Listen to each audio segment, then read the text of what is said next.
আমি একটা would carving কাজ করছি অনেক দিন পর। উড কার্ভিং কাজটা হবে একটা টেবিল, খুবই এক্সেপশনাল একটা টেবিল দাঁড়াবে। এই কাঠের গুঁড়িটা দিয়েই আমি এই টেবিলটা তৈরি করব।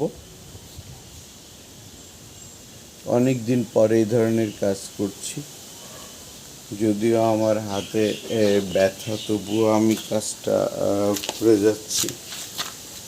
আশা করি একটা ক্রিয়েটিভ কাজ উপহার দিতে পারবো।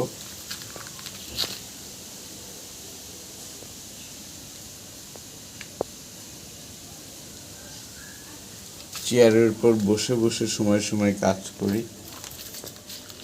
এদিকে চারিদিকে বসার ভালো ব্যবস্থা আছে, এই জায়গায় বসে এখানে কাজ করি, এখানে বসে এখানে মারি।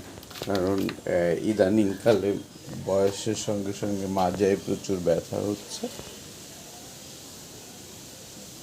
আশা করি কাজটা শেষ হলে আপনাদের সবারই খুব ভালো লাগবে। Thank you.